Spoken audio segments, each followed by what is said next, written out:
রায়কে হত্যা করার চেষ্টার মূল পরিকল্পনাকারী নীলাঞ্জনার বিরুদ্ধে এবার সকল স্বীকারোক্তিমূলক জবানবন্দি পুলিশকে দিল রায়। হ্যাঁ বন্ধুরা, ভিডিওতে লাইক দিয়ে দেখতে থাকুন। পুলিশের জিজ্ঞাসাবাদের মুখে যখন নীলাঞ্জনা রায়কে হত্যা করার পিছনে সকল পরিকল্পনার কথা রায় পুলিশকে জানানো শুরু করে দেয়, ঠিক সেই মুহূর্তে পুলিশ বলতে থাকে যে আপনি বরঞ্চ একটা কাজ করুন, প্লিজ গিয়ে নীলাঞ্জনা দেবীকে ডেকে আনুন, উনি নিশ্চয়ই বাসায় আছে। ঠিক সেই সময় রায়ের বৌমনি বলতে থাকে যে হ্যাঁ, ওর মতন দাগি আসামি আর যাই হোক না কেন, জেল থেকে ছাড়া পাওয়ার পর তো কিছুটা দিনের জন্য বাড়িতেই থাকবে, তারপরে আবারও নিজের সেই উদ্ভট সব আচরণ করা শুরু করে দিবে যেগুলো ও করে অভ্যস্ত। ঠিক সেই সময় নীলাঞ্জনাকে ঘুমন্ত অবস্থা থেকে তুলে রায়ের বৌমনি বলতে থাকে যে নীলু, তুমি বরঞ্চ তাড়াতাড়ি তৈরি হয়ে নাও, কারণ পুলিশ তোমার জন্য বাইরে অপেক্ষা করছে। ঠিক সেই সময় পুলিশের কথা শোনা মাত্র নীলাঞ্জনা আতঙ্কিত হয়ে পড়ে এবং নীলাঞ্জনা বলতে থাকে যে পুলিশ কেন বৌমনি আমার জন্য অপেক্ষা করছে বলো তো, পুলিশের এখানে কি দরকার পড়ে গেল বলো তো, আমি তো কোনো অপকর্ম করিনি, আর আমি কেনই বা পুলিশের সামনে যেতে যাবো বলো তো। ঠিক সেই সময় রায়ের বৌমনি বলতে থাকে যে তুমি যে মূল হত্যাকারী, সকল পরিকল্পনা যে তুমি করেছিলে রায়কে মেরে ফেলার জন্য, সেই সকল কিছু প্রমাণ হওয়া মাত্রই তো পুলিশ তোমাকে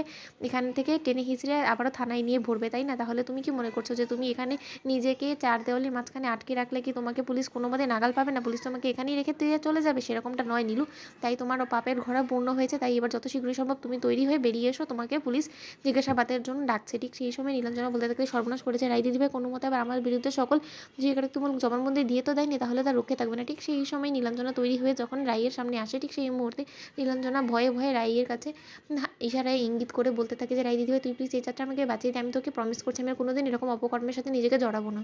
অন্যদিকে পুলিশ অফিসার বলতে থাকে যে দেখুন ম্যাডাম, আপনি যদি কোনো মতে আপনার বোনকে ক্ষমা করে ওকে আড়াল করার চেষ্টা করেন, তাহলে কিন্তু আপনি আইনের সাথে এটা অন্যায় করবেন, কারণ আইনের চোখে ধুলো দেওয়া কিন্তু এতটাও সহজ না। আবার এবার যখন আপনাকে আমরা হাতে নাতে ধরে ফেলতে পেরেছি, তাহলে আপনি খুব ভালো করে জানেন যে সেদিন আপনার সাথে ঠিক যা যা ঘটেছিল সেই সম্পর্কে আমাদের বর্ণনা বা খবর বের করতে খুব একটা বেশি সময় লাগার কথা না, তাই আমি আপনাকে হাত জোড় করে অনুরোধ করে বলছি যে যা কিছু আপনি সেদিন ফেস করেছেন সেই সব কিছু আমাদেরকে জানান।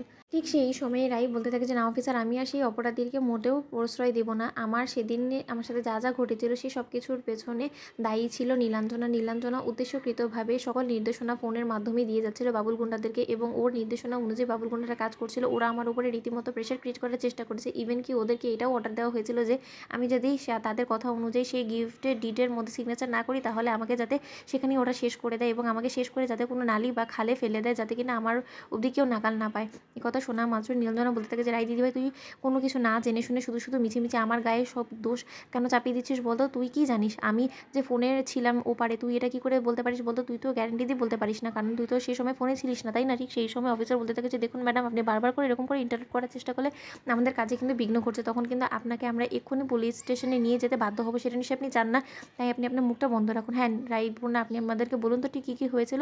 তো বন্ধুরা, ভিডিওটি ভালো লাগলে লাইক শেয়ার করে সাবস্ক্রাইব করতে ভুলো না।